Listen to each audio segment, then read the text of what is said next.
अवधूत चिंतन श्री गुरुदेव दत्त. माझ्या सर्व साधक बंधू भगिनींनो, आपण परमपूज्य दादासाहेब कोडे महाराज लिखित श्री सद्गुरू स्मरणी या पुस्तकाचं वाचन करीत आहेत. आज आपण परमार्थात पंतोजीपणा नसतो याबद्दल परमपूज्य दादा काय लिहितात पहा. हा प्रसंग आहे मुंबईला घडलेला 1981 सालचा. परमपूज्य श्री मामांबरोबर एका साधकाच्या घरच्या लग्न कार्यासाठी आम्ही काही जण मुंबईला आलो होतो. साऱ्यांचा मुक्काम दादरलाच एका साधकांकडे होता. दिवसभराचे सगळे कार्यक्रम संपवून परमपूज्य श्री मामांबरोबर आम्ही सगळे रात्री परत दादरला मुक्कामी आलो. सगळ्यांची जेवणी खाणी होऊन परमपूज्य श्री मामांच्या समोर मंडळी येऊन बसली. इकडे तिकडे विषय निघून त्यावर चर्चा चाललेली होती. मधूनच मामाही त्यात सहभागी होत होते. एवढ्यातच ज्यांच्या घरी आम्ही उतरलो होतो ते गृहस्थ आपल्या मुलाला घेऊन परमपूज्य श्री मामांच्या समोर आले. मामांना नमस्कार करून ते तक्रारीच्या स्वरात सांगू लागले की मामा, जरा या पोराकडे लक्ष द्या. हा अभ्यास न करता दिवसभर उन्हाळ्या करतो. शाळेतही जात नाही. याला शिक्षणात रसच नाही. म्हणून याला दीक्षा द्या. शिष्य करून तुमच्याजवळ ठेवा व चांगला परमार्थ शिकवून ज्ञानी करा. मग पुढे तुम्हालाही तुमच्या कार्यात याचा उपयोग होईल. याला आम्ही तुमच्याच चरणांवर वाहिले आहे. आपण आता काय करायचे ते करा. त्यांचे हे सांगणे ऐकून आम्ही सगळे अवाक झालो. पण परमपूज्य श्री मामा मात्र गालातल्या गालात हसत होते. त्या गृहस्थांचे सगळे बोलणे संपल्यावर मग मात्र मामा गंभीर होऊन सांगू लागले, अहो, परमार्थ करणे म्हणजे तुम्हाला काय कुकर लावणे वाटतं की काय? निर्बुद्ध, आळशी, मनोरुग्ण आणि विषयी लोकांनी तर परमार्थाचे नावही काढू नये. हा पोरगा जर लौकिक शिक्षणही घेऊ इच्छित नाही, कोणाचेच काही ऐकत नाही, विषयांमध्येच रमतो, तर त्याच्याकडून परमार्थ व्हावा ही तरी अपेक्षा तुम्ही का करता?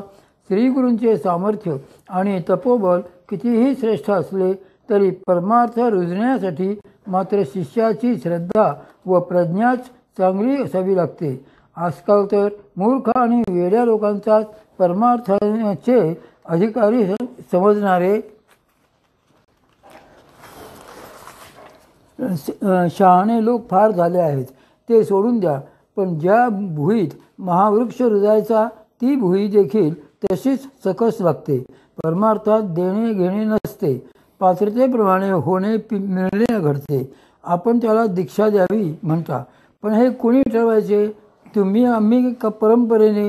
दीक्षेसाठी आमच्या परंपरेने त्याला पत्र समजून तशी आज्ञा द्यायला हवी ना. तो सर्वथा आमचा विषय नाही. परमार्थ ही काही शिकवण्याची गोष्ट नाही. बऱ्याच मंडळींना वाटते की आमच्या सद्गुरूंनी आम्हाला हाताला धरून परमार्थ शिकवावा, आमची तयारी करून घ्यावी. पण परमार्थाच्या क्षेत्रात अशी ट्युशन होत नसते. शिष्य अधिकारी असला की सद्गुरूंच्या हृदयातले परंपरेचे ज्ञान सहजच त्याच्या हृदयात जाऊन रुजते व प्रगट होऊ लागते. आत्मज्ञानाचे हेच सूत्र आहे. धडे शिकवून, ग्रंथ शिकवून, पोथ्या वाचून, पारायणे करून, प्रवचने ऐकून आत्मज्ञान होत नसते. तेच सेवा हा दारी ओंठा. एखाद्या शिष्याकडून सद्गुरू सेवा निष्कपट, निस्वार्थी भावाने आणि पूर्ण शरणागतीने जशी जशी घडू लागते तसतसे त्याचे चित्त शुद्ध होत जाते व तो शिष्य ज्ञानाचा अधिकारी होऊ लागतो. आमचे अक्कलकोटचे श्री स्वामी समर्थ महाराज म्हणूनच सांगतात की हम पंतोजीपण नाही करते. खरे सद्गुरू पंतोजीपणा कधीच करत नाहीत. तो परमार्थ ज्ञानप्राप्तीचा मार्गच नव्हे. पंतोजीपणा, मास्तरकी ही व्यावहारिक विद्यांसाठी ठीक आहे, पण आत्मविद्येसाठी ती मुळीच सांगितलेली नाही. आता मला सांगा, आहे का तुमच्या या चिरंजीवांची अशी तयारी? आणखी एक सांगतो, आमच्या परमार्थाचा वारसा कुणी चालवावा हे तुम्ही ठरवू नये हेच बरे. आमच्या कार्याला जे उपयोगी ठरणार आहेत त्यांची नियुक्ती परंपरेने केलेलीच आहे आणि पिढ्यानपिढ्या ती परंपरा तशीच चालत आलेली आहे. इतर कुणी त्यात ढवळाढवळ करू शकत नाही. आमच्या परंपरेत कुणाला समारंभाने ठरवून गादीवर बसवणे हा प्रकार नाही. परंपरेतले अधिकारी आपापले राजसिंहासन घेऊनच जन्माला येतात हे पक्के लक्षात ठेवा. राहिला तो या पोराचा प्रश्न. याबद्दलचे माझे स्पष्ट मत तुम्हाला पटत आणि पसंत असल्यास पहा. हाच पोरगा काय, पण हा व त्याचे आणखी 2 भाऊ असे हे तिघेही पक्के दिवटे आहेत. तुम्हाला तुमचे म्हातारपण सुखात चालवायचे असेल तर त्यांना आधी घरातून बाहेर काढा. यांचे अतिरेकी लाड थांबवा आणि जगण्यासाठी त्यांना धडपडू द्या. भलत्या भ्रमात राहू नका, नाहीतर तुमच्या घराण्याला ही मुले पुढे काळीमा फासतील आणि तुम्हालाही लाथा घालतील. कळले? आता तुम्हीच निर्णय घ्या.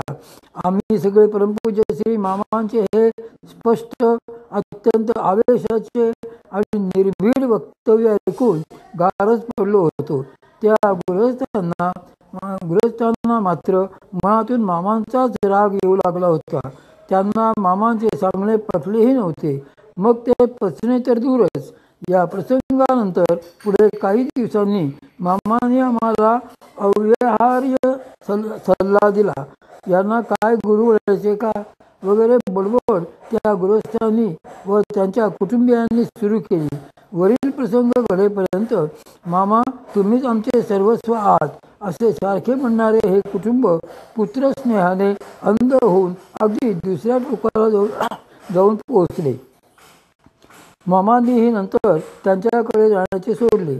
आपण हिताचे सांगितलेले ते ऐकत नाहीत म्हणून त्यांनी त्या मंडळींना काही सांगणेही सोडले. काही वर्षानंतर परमपूज्य श्री मामांचे त्या दिवशीचे शब्द अक्षरशः खरे ठरले. त्या पतिपत्नींना पश्चाताप करण्याची संधी मिळू शकली नाही.